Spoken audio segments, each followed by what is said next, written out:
What's up, everybody? I'm Jason Visenberg. And I'm Michael Visenberg. Welcome to Viseland. Mikey, what is going on this week? Well, Jason, thank you so much for asking. First off, I have this super sick new color wave of Pro Insight t-shirt. We got the Miami Vice going on. Right now it's a 1 of 1, but why don't you guys go over to perspectiveinsight.com, to our Pro Insight YouTube channel, and to PI Pulse, where we have some new content on the Pangos All-American camp. I wrote up a recap of the camp. It covered 37 different players, along with some other names that I mentioned as well. So went in depth there and gave a lot of info on what was happening at the camp and scouting reports on the players. Then we had a Perspective Insight roundtable with Andrew Slater, Ani Umana, Conrad Chow, Tyler Glazier, and myself. And we went over a number of different players there as well, and just the event as a whole. And then Conrad Chow and Tyler Glazier are going to have tons of Q&As coming out. Pro Insight just in general, a lot of draft information as well. So definitely go to perspectiveinsight.com. Go to the Pro Insight YouTube channel. Just we'll drop a link to Perspective Insight in the description. Oh, absolutely. Yeah, definitely, and of course my articles. Definitely a lot going on there. And also, a lot of this Pango stuff is also, it's a great appetizer for our episode last week where we did cover the camp as well. So definitely. And that episode did really well. Want to shout out anybody that gave that a listen, to Pangos and Dinos Trigonis who tweeted it out. Thank you so much. And yeah, we realize we're on a short week right now. We recorded that on Wednesday and released it on Thursday. And we're going to release this one on our consistent Wednesday. Jason, also what is new is the NBA announced a couple teams that drive a lot of discussion. So let's get into them. Let's get it started. I know we've already had the individual awards. You had Jokic as MVP, you had Gobert as Defensive Player of the Year, but who are these? No, Rookie of the Year. When's that coming? They're waiting on that one. Okay. I don't know what they're waiting for, because I don't really think there's any rookies that are seriously doing heavy contributions right now on any of the usually not happening. Yeah. On any of the current playoff teams, but yeah, let's start, before we work our way up to the main course, which is an all NBA team, we're gonna take a look at the all defensive teams. So those have come out. So we got our all defensive first team. You got Rudy Gobert, obviously, as Defensive Player of the Year. I think he should, have a pretty good case to be there. And then you have unanimous. Giannis Antetokounmpo, Draymond Green, Drew Holiday, Ben Simmons. Yeah, I don't think there were any arguments, really. Yeah. It was. I think 5 of the best defenders this season, 5 of the best defenders in the league. So yeah, I thought they did a really good job there. The second team, I thought was pretty nice as well. Like you have Bam Adebayo, Jimmy Butler from Miami. You had Joel Embiid from Philadelphia 76ers.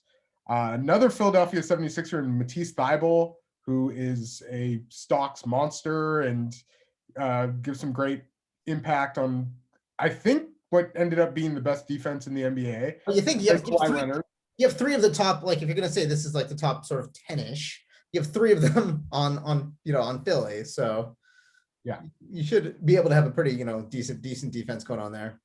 Mm-hmm. And then I know Miles Turner ended up gaining quite a few votes. You had Mikal Bridges and Marcus Smart just on the outside looking in. Dort got a lot of plays.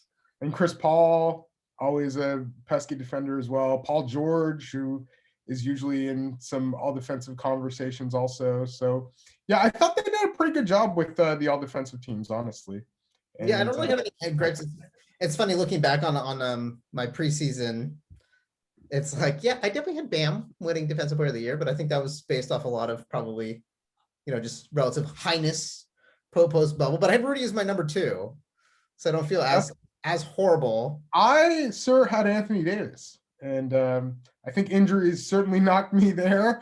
I think early on he was in the discussion, and the Lakers defense ended up being such a great defense anyway. But Yeah, mid-season. Rudy Gobert was clearly going to win Defensive Player of the Year with the Jazz's success.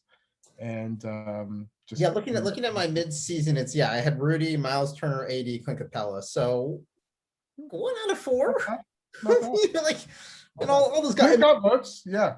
Yeah, and all those guys are known for their defensive prowess. Yeah. But yeah, no major gripes, complaints there on the defensive teams. But now we get into the one that is very I think you could. I was a little surprised that one player came up a little bit short. It's so strange with how they define positions and everything. Like, I feel like last year Chris Middleton didn't make a team, but had enough combined votes, but some of them were guard votes, some of them were forward votes. It was very strange. But yeah, you can go over the teams and so the all NBA first team, starting at the top there, we got Giannis Antetokounmpo, Steph Curry, Luka Doncic, MVP Nikola Jokic, and Kawhi Leonard. Yep. So some of the stalwart guys. At the second team, you have Joel Embiid, LeBron, Damian Lillard, Julius Randle. He's the first Knick to make it, I think, since they said Melo, like 2012-13, I think was the last time Melo made it as a Knick. So wow, definitely it's been a while since they had anyone on any all NBA team. And then you have your third team. You have Bradley Beal, Jimmy Butler, Paul George, Rudy Gobert, Kyrie Irving. Mm-hmm. So definitely, there's a few. So it's funny because they have Bradley Beal and Kyrie Irving as the two guards, and Jason Tatum as a forward ends up getting only 2 fewer points than Bradley Beal and more points than Kyrie Irving. But the kind of like rigid positional breakdown, I think is the funny thing here. Maybe it's just the playoff speaking, but it seems kind of like, and also I know Donovan Mitchell missed time, but Devin Booker kind of got slept on like pretty hard here, right? Yeah, he really doesn't get any. Doesn't get a ton of love. He got fewer votes than Russell Westbrook. James Harden was like playing at pretty much an MVP level when he was playing, but misses a bunch of games. So yeah, I thought Bradley Beal and even Kyrie, like, do I have huge qualms with them making it? No, but I certainly feel like there were other candidates who were in the conversation. Well, and you also have to, look at, these teams also come at this point where there is that, they do miss out on money if they don't make the team. So that's See, well, and that's the thing with Donovan Mitchell, with Bam Adebayo, and with Jason Tatum. Yeah, they miss out on that super max by not having that. Because I remember that was a big thing. Wasn't that a big thing for Gordon Hayward a bunch of years ago when he was a free agent? And he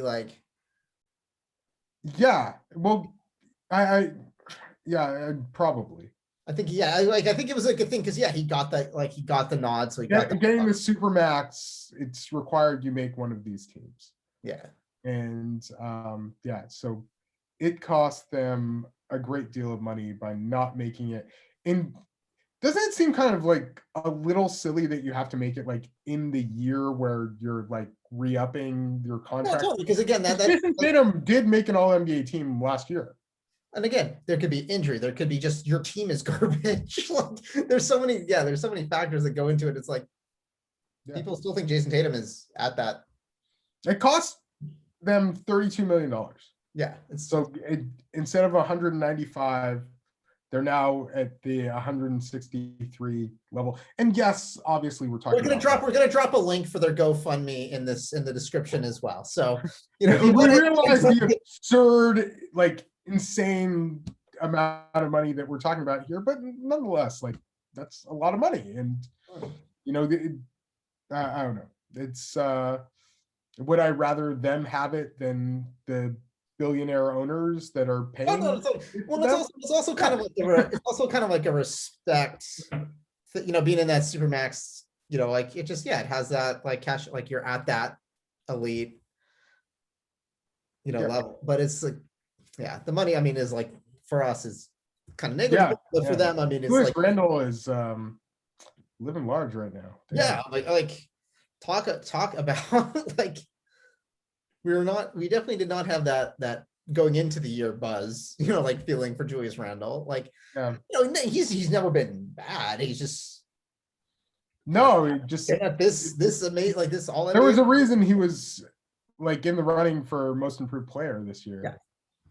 And like he really improved quite a bit. And you could say how many a year where a player improves greatly, it's due to it being a possible contract situation. Though I don't think Julius even has like a real like player option or anything. He still has another year on his contract with the Knicks. So he's getting his jersey retired there. So he's got to. He really stepped up this year. He's got to keep that. But yeah, it's funny looking at the All NBA teams and kind of like looking back again, like when we did our preseason. I had for my MVP ranking, I had LeBron, Luka, Giannis. So obviously swing and a miss there. I make up for it in the midseason with the Jokic Embiid. LeBron was the number 3, which was, a little off at the time, but obviously he was hurt, missed some time. But yeah, it's always like interesting taking a look at that, like how it actually ended up. Because overall, like I feel like our preseason, like I was pretty close. I feel like the guys that I was like way off on were like really Pascal Siakam. That was, he was on my preseason third. Oh, so, Jamal, but like that's injury. Yeah. And then I believe I had Donovan Mitchell. Yeah, I had Donovan Mitchell going into the year. I believe I had Devin Booker. Yeah. Not have Devin Booker. I had Jimmy Butler. You didn't have James Harden at all, you genius. Did I not? Oh no, I had him on my second team. Did you? Yeah, in the preseason, and then let me see what. I thought you didn't have him at all. I think I didn't have him on my midseason because that was like right when he was like. Oh, got you. Like leave, so it's like I didn't know how that's gonna work out. Well, obviously worked out well, minus the night of this recording where they Brooklyn just played and Kevin Durant played one of the most masterful playoff games on record. He played the whole game. He was pretty much not missing anything. Triple double, 17. I think it's like 49 points, 17 rebounds, 10 assists. He's the only player ever to have over 45, 15 rebounds and 10 assists in a game. Crazy. And it harkened back, and I sent this to you before we came on here. It was from 2019. It was a press conference with Patrick Beverley and Lou Williams about Kevin Durant, and basically their comments were like, it is what it is. Like he is an amazing player. It's not a scheme. It's not a coaching thing. It's not like a scheme thing. It's not like they were out of position. It's like there's literally nothing you can do. Like he's just somebody where you really have to fall for everything. You have to pick him up as soon as he crosses half court. Like you're not gonna that one 3 he had at the end of the shot clock where like Harden you felt like took too much time off the clock, but gets it to Kevin Durant and he can just make a shot out of anything. Really impressive performance. And the other players, like James Harden plays 46 minutes, but goes 1 for 10 from the field. Joe Harris 8, I think, from 3. So doesn't make well. Joe Harris 2 for 11 on the game. The guys that really stepped up for the Nets, Blake Griffin has a really solid game. Jeff Green off the bench goes 7 of 8 from 3, and hell of a game. Yeah, they also like were down at one point by 17. Like in the first half, the Bucks really were kind of handling them. Incredible performance by Kevin Durant, and get some key contributions from his Seattle. He was the one who made it all go. He took over the game, and really, really impressive individual performance. it seems like the two best players in, I don't know, I guess you could, the West, I'm sure the Suns have a lot of people that are talking about Chris Paul right now and everything there, but Kawhi Leonard has been absolutely fantastic as an individual, as has Donovan Mitchell with Utah. But yeah, Kawhi Leonard is playing some excellent basketball right now.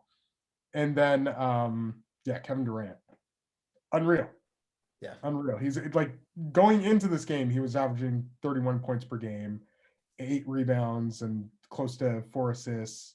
All of those numbers going way up tonight. And yeah, he's been really, really great. And we'll see. Like, you know, the Nets, Harden obviously didn't look right, and Milwaukee seemed to be attacking him on a consistent basis on the defensive end, where I feel really made a mistake. Like, you don't want to go at James Harden as a post-up defender.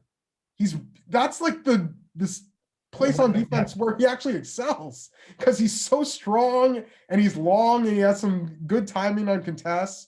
And when Giannis like took that fadeaway on James Harden, like, people were like, why are you just bailing him out? Like, that's like the last shot you want to be taking there.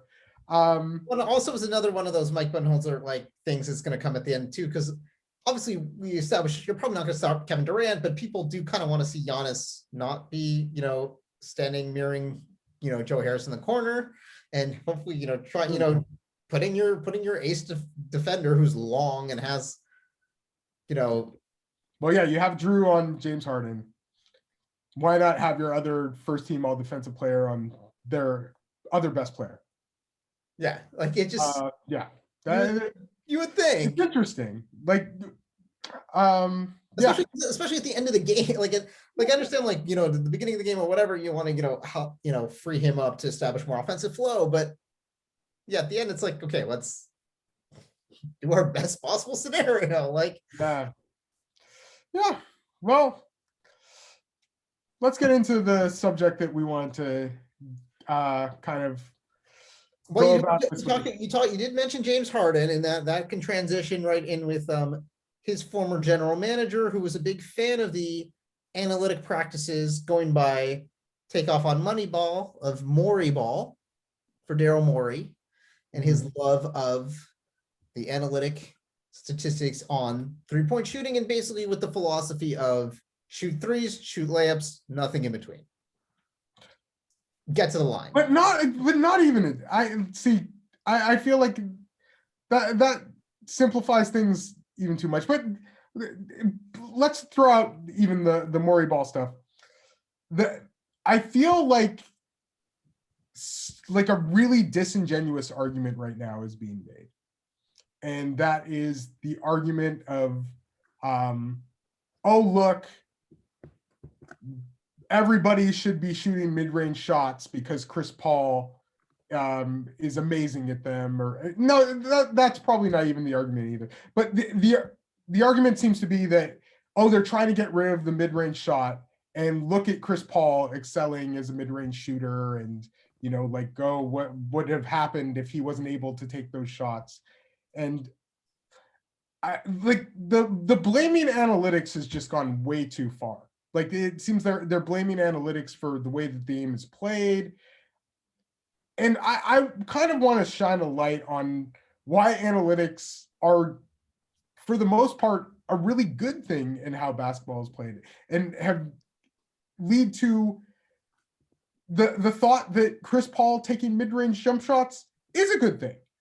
Like, so yeah, let's get into some players who are actually like analytics darlings despite them taking mid-range shots. And those are the players who make mid-range shots. So Chris Paul, I think it's widely known, has thrived on taking mid-range shots for years. And the reason that Chris Paul has thrived on taking mid-range shots for years is that he usually makes over 50% of his attempts from the mid-range. This season, I believe he was leading the NBA in jump shots in the three-point arc outside of the paint. And he has just always been fantastic at using mismatches, using space, and basically killing drop coverage in pick and roll.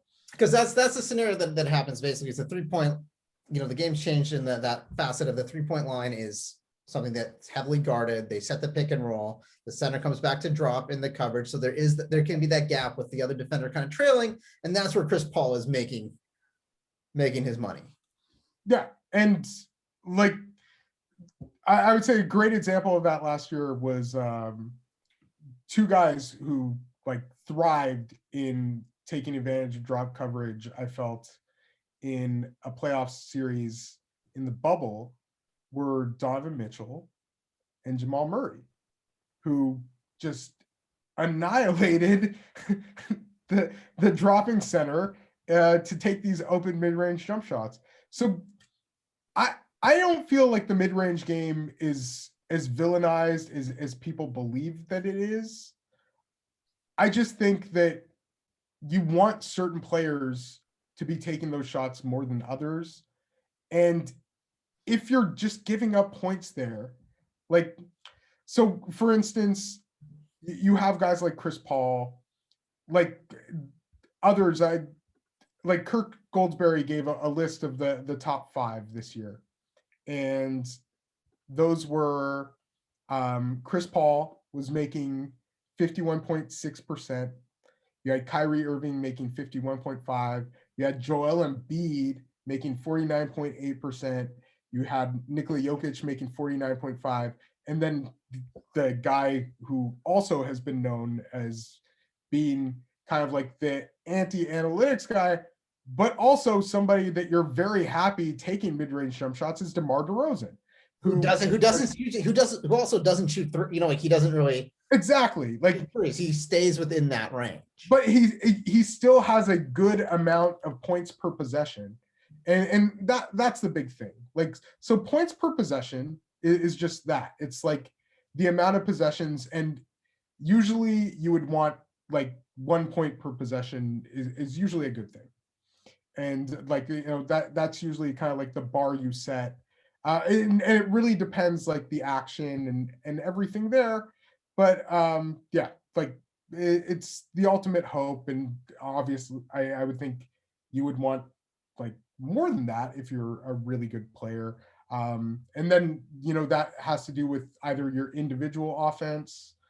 So that's just, shots and actions that you run, or possessions plus assists. And that, that includes your passes. And so, yeah, just, I realize I probably didn't like make this as simple as possible, but for the most part, you want good players who make a lot of mid-range shots to still take those shots. And I just don't know why there seems to be this narrative, like even to the point of like Chris Haynes asking a question on national TV about it, where people were discouraging Chris Paul from taking mid-range shots. And I don't think that was ever a thing. Yeah, I think, I think it's a bit popular, subject. And I think it's taken over a lot of the thought of just like, like it's the 40-40-20 basically of what analytics is sort of trying to get at, of basically, about 40% of the shots from 3, 40% should be, like at the rim, like layups, close shots. And then the other 20 can be between that mid-range, which is that 4 feet out up to the arc. And we can bring it back like Morey ball here. When Daryl Morey traded for Russell Westbrook, he tried to convince Russell Westbrook that the amount of mid-range shots he took wasn't the best idea. And Russ wasn't really behind that, because the thing with like most, I would even say like a majority of like Russell Westbrook's mid-range shots are probably like fairly open shots. But the problem is that Russell Westbrook is not a particularly great mid-range shooter. And that's like, when he's hitting them, it's fine. But a majority of the time, you're leaving like a lot of points off the board. And I feel like what analytics is at least trying to do is show offenses what the best shots are to take. And then also like looking at spots where, you may have space or it may be a good shot for you. And the thing I don't feel it's doing is discouraging player development. So like you still can work on those mid-range shots. You still can work on those things to improve if, let's say, like the analytics are saying you more often than not should not be taking that mid-range shot. That could be something that you add to your bag. And I feel like most of the players that are really kind of improving from like the factor of analytics are usually the ones that are working on the 3-point shot. And I think that usually you'll see, like my theory on clutch players are a majority of the most like clutch players are the best shooters. And I feel like a lot of the best mid-range shooters are just great shooters. Yeah. And like, they're usually most of the time, like you have the odd like DeMar DeRozan, who I feel is kind of like an exception to the rule. But for the most part, like Julius Randle, I don't think shot a crazy amount better from the mid-range this season. But where he did shoot a lot better was from 3-point range, and like a lot better. And I think he took more attempts. And, same thing applied to RJ Barrett. And like at the end of the day, I think there's definitely a balance between players that take like those, outside of the paint, inside the 3-point line, pull up jumpers, and those who shoot a lot of 3-pointers as well. And the 3-pointers are what are really going to like give you that nice like points per possession kind of thing. They're going to balance that as well. But yeah, like Chris Paul is somebody that has always been encouraged to take the mid-range shots and to play the way that he's always played. Like I don't think there's been a great deal of change in the playing process of a Chris Paul. And like from New Orleans to the Clippers to Oklahoma City and now to Phoenix, he's played a pretty similar brand of basketball. Like, and the offense has thrived. You give the ball to Chris Paul and good things happen to your offense. And like, the fact that the guy, like, I feel like he's like one of the worst examples of like, oh, they tried to kill the mid-range and like they could have killed this guy's game, because he was always like a fantastic mid-range shooter. Like that's just been his game. Well, that's what allows, and that's also what allows his teams to always be, competitive, because he is scoring from all of those levels. And then the fact that he is so aggressive in the mid-range is what, changes defenses on him and allows him to, do a little bit more playmaking as well. So yeah, some of those guys that like you're confident that you want to give the ball to and say, go shoot mid-range shots.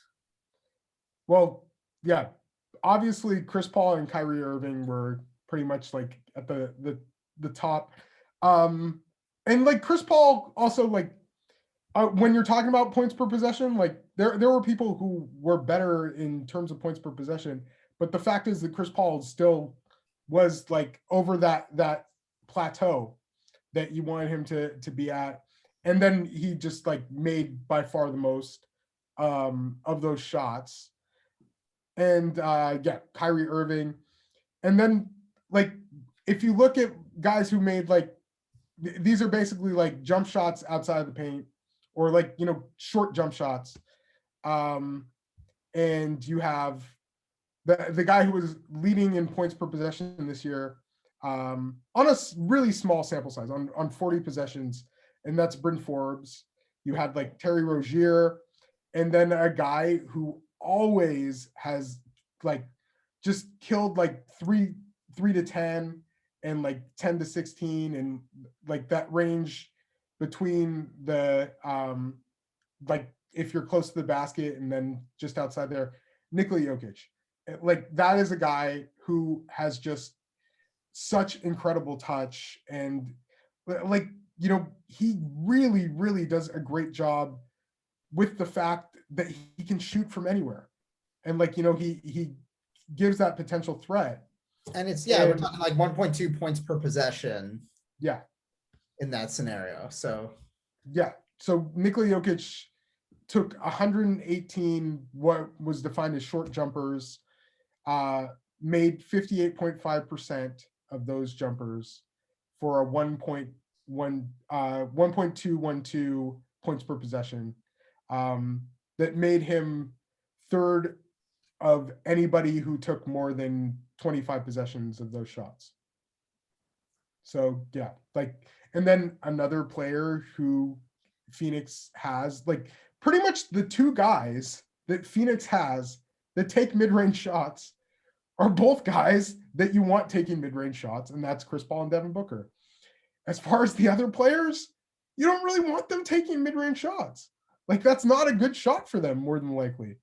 You'll have games where, you know, you maybe make a couple of those shots, but when like a player like DeAndre Ayton is taking those shots, like I feel like he's done so much better being closer to the basket and has really thrived, like just being around the basket, not taking as many of those outside shots. And then like on the flip side, like when people say analytics is all like 3-pointers and layups, there are certain players who you don't want taking threes. And, you know, you need to be over a certain threshold for the 3-pointers to be good shots as well. So like, you know, if you're thinking like, I just want to give like an example. So like if you make 50 out of 100 mid-range shots, then that gives you 100 points over 100 like shots, right? 50 out of 100. If you make 35% out of 100 threes, that gives you 5 more points.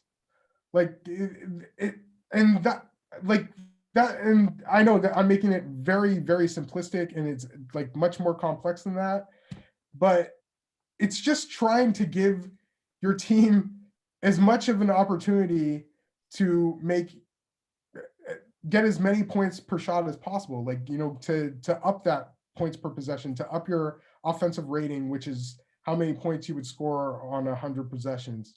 So yeah, I think that it's honestly, it's done some really good things to basketball, and it's really helped offenses. I know the rules changes and everything apply there as well, but yeah, like I just think that it's discouraging players from taking bad shots.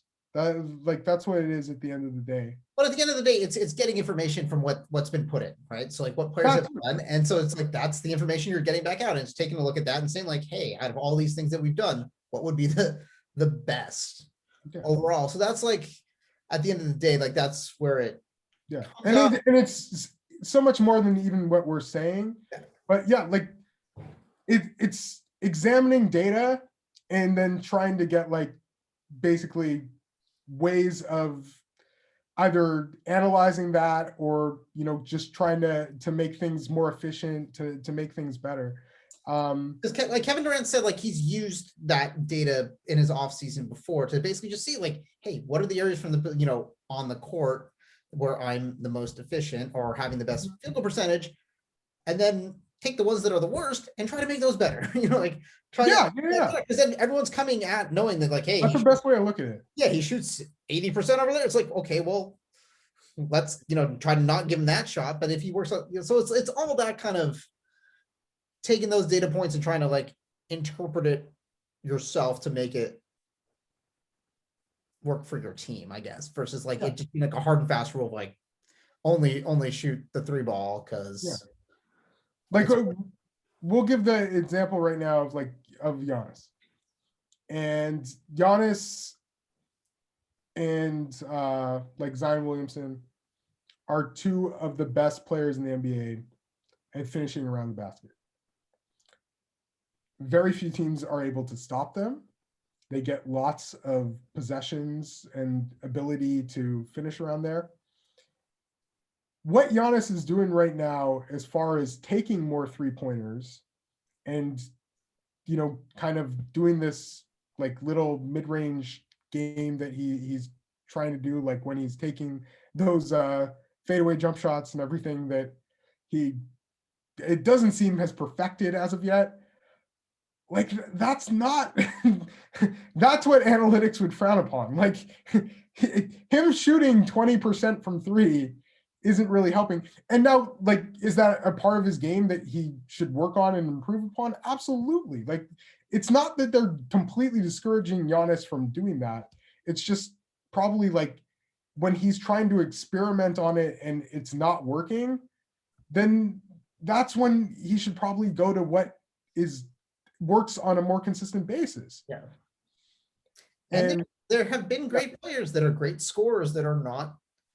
I mean, now that's changed a little bit, but like weren't great 3-point shooters. I mean, I even think of Dwayne Wade in his prime, was a great scorer. Not someone I would say was a reliable 3-point shooter. No, but was a great mid-range shooter. Yeah. Was a great pull-up shooter. Yeah. And like I know Damian Lillard didn't necessarily like crush it from But mid-range this year. he's a high volume 3-point shooter. Yeah, he's so good at that. But CJ McCollum is the one on the Blazers actually that has that better, because that's where he comes. Like that's where he comes in. Is a fantastic mid-range shooter. And yeah, he's number 5 from the medium. So that's 17 to the 3-point line. Yeah.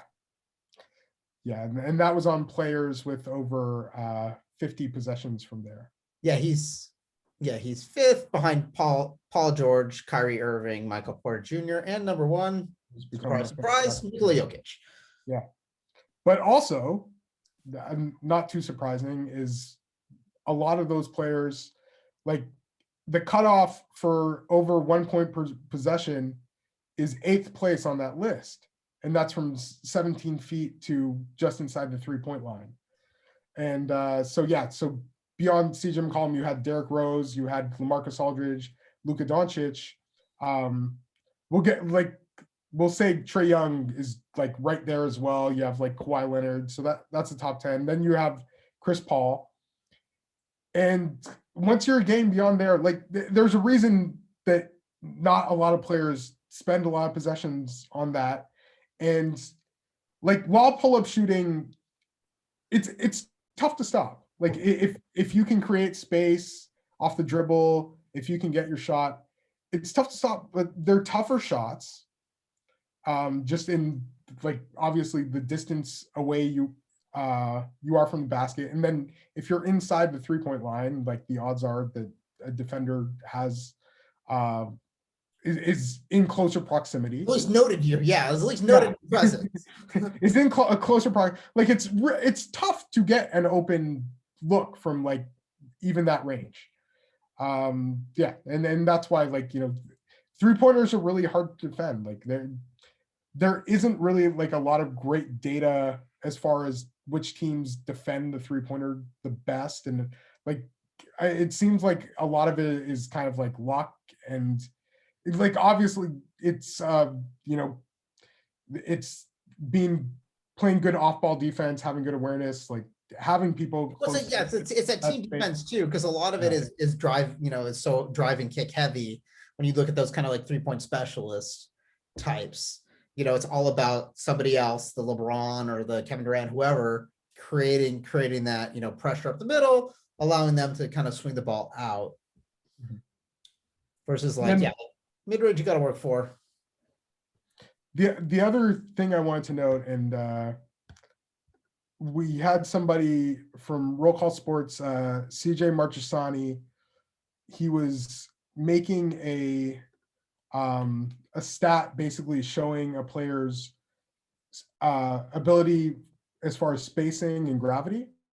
And I want to give his definition of what both of those things are, because they are terms that are thrown around a lot, but I feel like a lot of people don't necessarily like have that set definition of what they are. And he defines spacing as a player's ability to draw their defender out of the paint to the 3-point line. And then gravity, which is something that gets thrown around a lot with like players like Shaquille O'Neal, like Giannis, like LeBron James, like Stephen Curry even, is an on-ball player's ability to draw defenders to them and away from shooters. And like, I feel like Chris Paul has been a player that does that as well. Like, you know, Chris Paul is one of the best passers in NBA history, is somebody who constantly like will have these crazy assist to turnover games, as far as making very few mistakes. And he's just somebody who is able to constantly capitalize on mismatches. And like, yeah, what he does, like when he's in the Denver series and basically trying to get switched on to like a Michael Porter Jr. or like have Nikola Jokic involved in the pick and roll action, knowing that he's going to drop. Yeah. Yeah. And like, yeah, I don't think the arguments against Chris Paul's game have never really seemed to be based on how he takes mid-range shots, right? Like, am I crazy? Yeah.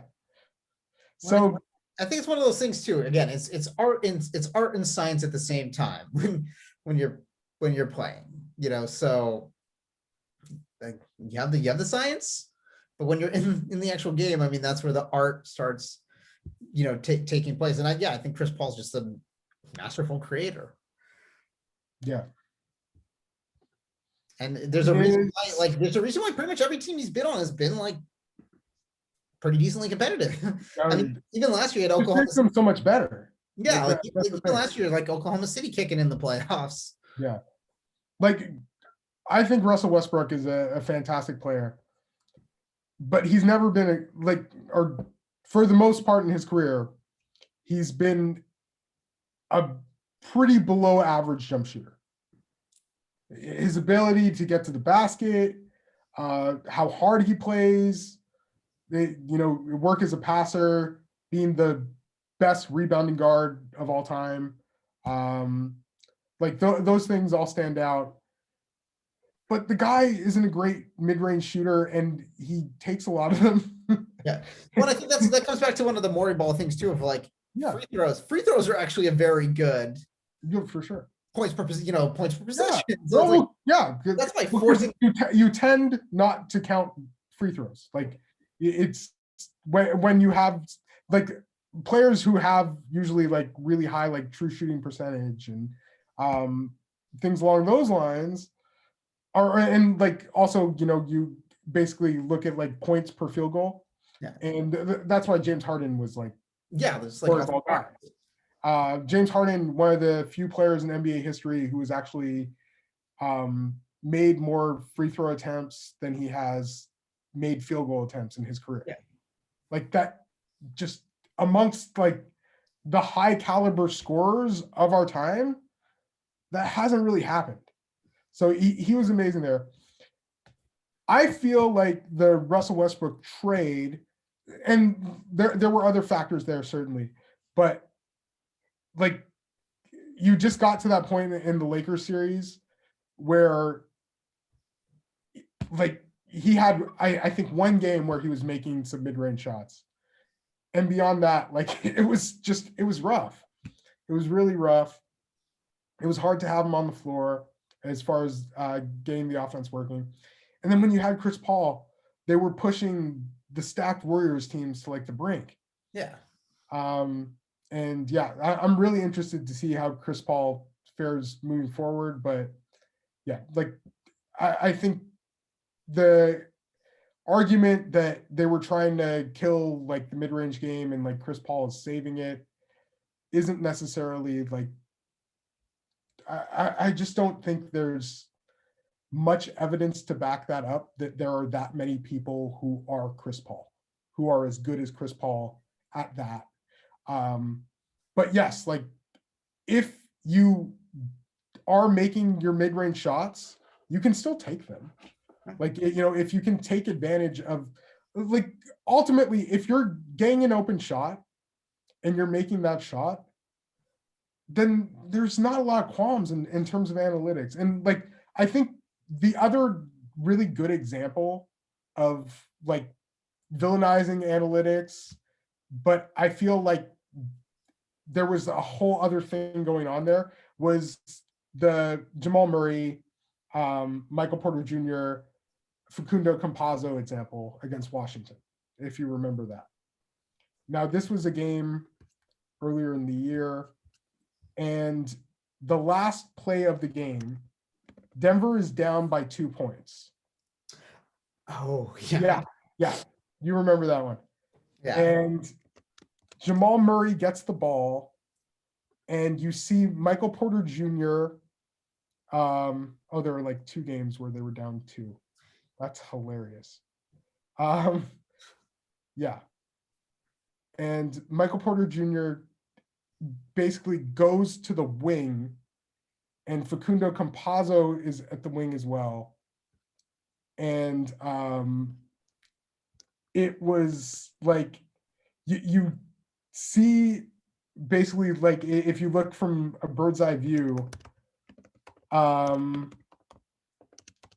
you see just how open like the lane to the basket was to possibly get the game tying dunk. Yeah.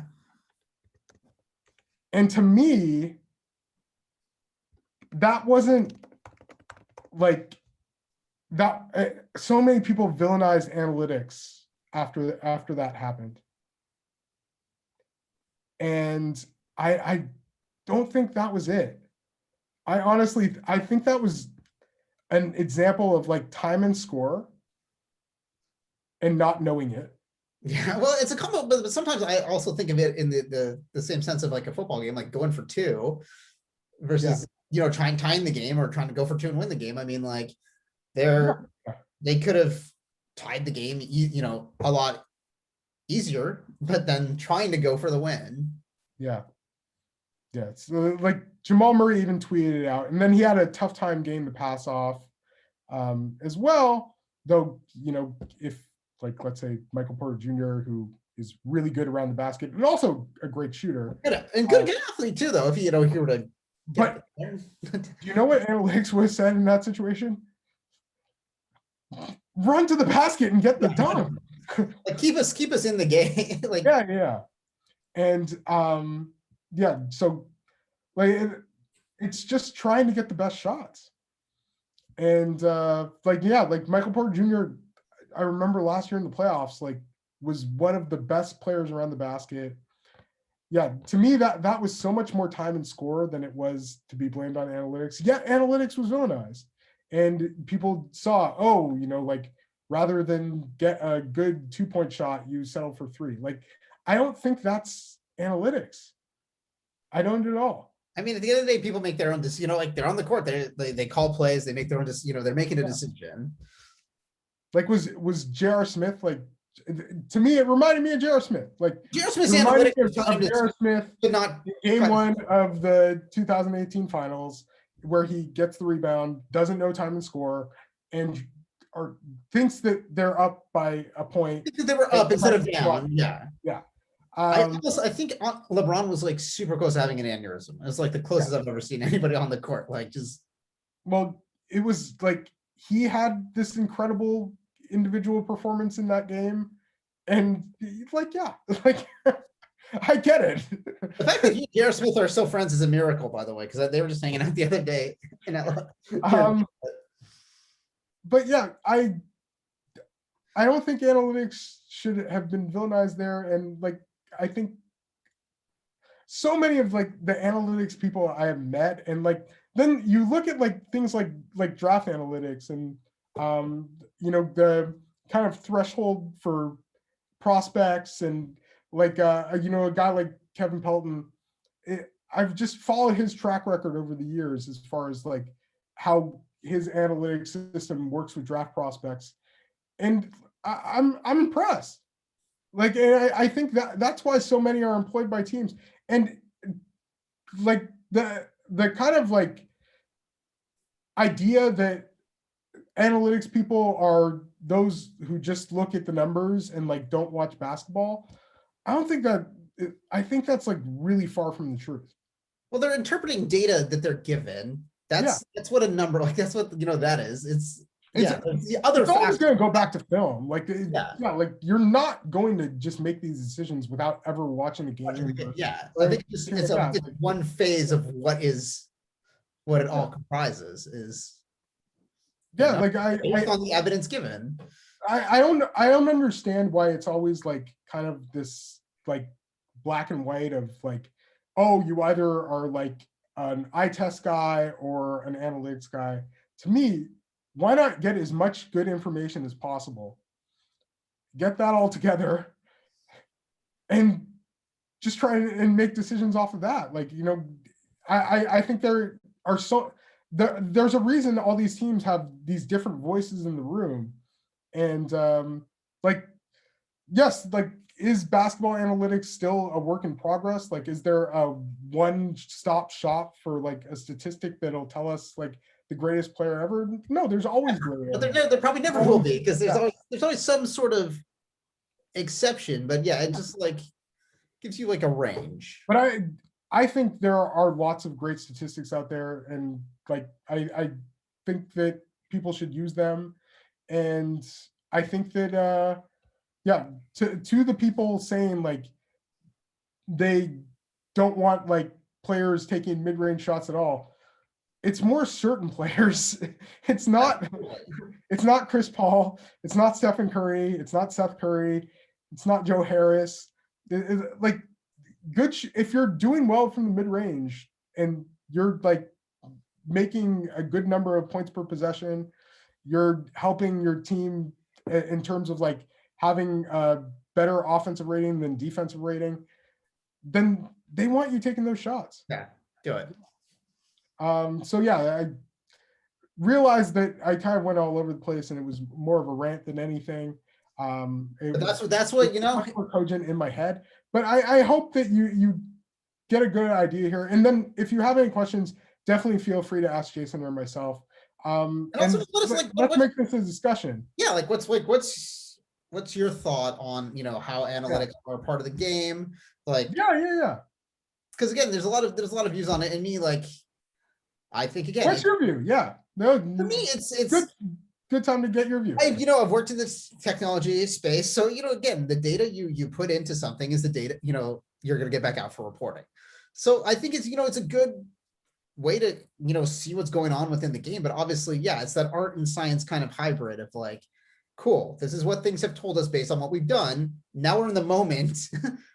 What are we gonna do? But it, you know, like, I think it overall can make players better because they can see where there are those parts of their game that need improvement. Yeah. And where there is that, like, you look at kind of Chris Paul and what he can do, because the mid-range is that point in the game right now where there is availability, you know, to shoot it. If you look at like drop coverage, you look at, you know, the fact that the 3-point line is going to be pretty covered, and obviously no one's ever giving you a free layup. It's a place for people like that to make a living, like, to do it. And I think like Kevin Durant also has talked about, I know I've talked a lot about him tonight, but like his whole thing is like, he goes from where he's cooking. Yeah. You know, it's like, if he's got a game and he's feeling the three, he's shooting the three. If he's like, can post you up all day, he'll post you up all day. You know, he'll stay in the basket. So I'm pro analytics because, again, I think the more you know, there's never, you know, a problem with that. But obviously, I think that's why there's always multiple people in the room as well. It's never just like, oh, that this says that, okay, we're not going to like watch anybody, we're just going to read that. It's a combination of all those factors. But I think it's been helpful for the game because it's helped like I think the 3-point explosion has been good for the game. Yeah. And the other factor is that there are still so many other facets of basketball. Like, I feel like if somebody can shoot the three, like, that sort of raises their value, but there's so many other facets and factors in basketball, like what you do as a defender, your ability to pass, your ability to play off of the ball, your ability to shoot off of movement. Like, there are so many. And I look at the game sometimes too as like, there's parts of the game there's players that can like, yeah, it's great. You're running up and down, you're doing all this stuff, but it's like, okay, can I put you at the end of the game where there's like 20 seconds left? It's a slow, it's a slow possession. The intensity is very high. So there's all those, that's kind of a clutch sort of factor that some players don't have. Like there's definitely guys that are a little more erratic that you don't want on the court, in that situation, or aren't capable of being able to deliver. Or they're like, like guards, like smaller guards who you don't necessarily want the ball in their hands, like who work better off of the ball. Yeah. Who, like, like the many players who have played with like guys like LeBron James and Luka Doncic who can, just provide like some microwave scoring. Yeah. And then the other thing that made me just think of something just in discussion, like I think what analytics also does is it kind of shows an idea of how somebody can get an NBA role who isn't necessarily like a good mid-range shooter. Like, what they could do and how they should work on their game. Like you're saying with Kevin Durant, and that, the analytics tells him like the spots that he needs to work on. Like it could show like what role a player could possibly get, like totally. If I can't, maybe on the fringe yeah, to becoming like a bench player in the NBA for a while, or I look at something like points per possession. If I'm not getting that from here, I need to work on getting it from there. Like it's a lot of those kind of ways to look at it. Of just, it's telling you something that's working. That's also going to then show you what's not working, and from there, that's where you can really address the work on it. But yeah, I think it's obviously above my pay grade. I'm not like a mathematician, like what a lot of the numbers and all these, but at the end of the day, if it was negative, they wouldn't be, like they wouldn't be employed. They would just be a bunch of crackpots on the internet. I think you wanted me to say a few draft prospects who we could see, like, because I mean, talking about the mid-range, like mid-range pull-ups. Just truthfully, it comes down to there's only a select chunk of people you actually really want. Yeah. Well, Cade Cunningham and Jalen Green being two of the top draft prospects there, both of those guys showed a ton of promise at that. And like, yes, it's still, I think, something that they both will need to work on, but I think there's certainly potential there. Jalen Suggs certainly had his moments as far as that was concerned as well. Corey Kispert and like Moses Moody are a couple players who, that could be a possibility. Kispert, I think, is like seen as the shooting specialist kind of guy here. Moses was a little inconsistent, but I think that could eventually be a factor of his game. I think the reason Zaire Williams is so highly thought of is like the potential there. And a few, like I want to say the Butler guys both shot like absurdly well this year.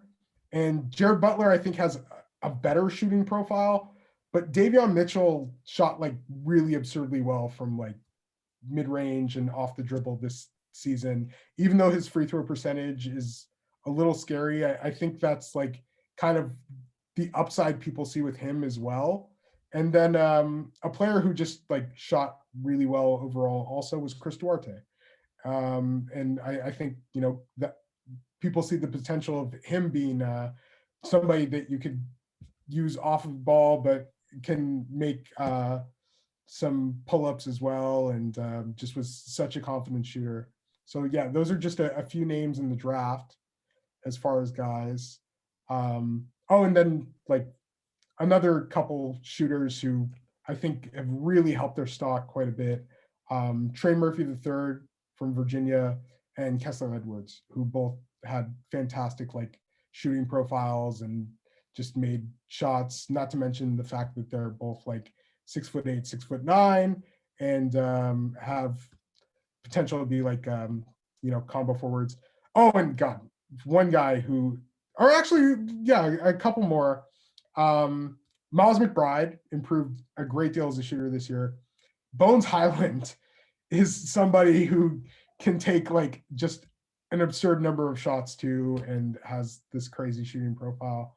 But yeah, there's definitely some shooting potential in this year's draft as well. And moving forward, I think there are going to be players who excel in the mid-range game. One who just retired, and like I need to shout out LaMarcus Aldridge, who just crushed the mid-range for years and was just a great shooter from there, and somebody who, you kind of banked on taking those elbow jumpers. And Chris Paul is known as like the owner of the elbow. And then a guy who was like that, his calling card as well, Chris Bosh. Chris Bosh was such a high-level mid-range shooter. I will say he eventually did stretch out to the three. I was at the Raptors game where he scored his first career 3-pointer, which was also not the first game of the season. Was that like deep into his rookie year, or when was it? It was his rookie year. Okay. Yeah. And then he eventually started taking more 3-pointers as well. So did LaMarcus. And let's also throw out the fact that one of the huge factors for how well the Lakers did in the playoffs last year was a player named Anthony Davis going absolutely nuclear from the mid-range.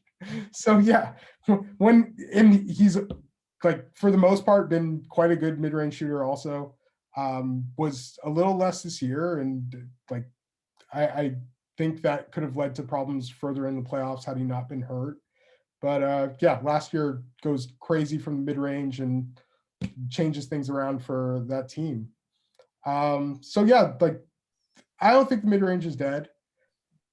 I do think that it's a good idea if a player is struggling from mid-range, probably to not take as many of those shots, and to just try and work on getting the best shots possible to get your team points. And I think that's a huge part of what analytics is in like the simplest form.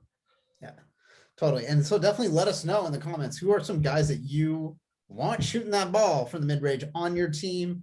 Yeah. If you think the mid-range game is dead for some reason, I know you didn't listen to us then, but definitely drop us a comment. Let us know. Like, yeah, like what are your thoughts on analytics, pro, con, otherwise? Like, we love to definitely hear everybody's feedback, because yeah, it's definitely a different space right now than what it was 20 years ago, even almost like 10 years ago, like how much the game has been changing. So it's been a hot debate. So we wanted to bring it up because I was getting annoyed of hearing people say that Chris Paul was discouraged from taking mid-range shots, or at least making it seem that way.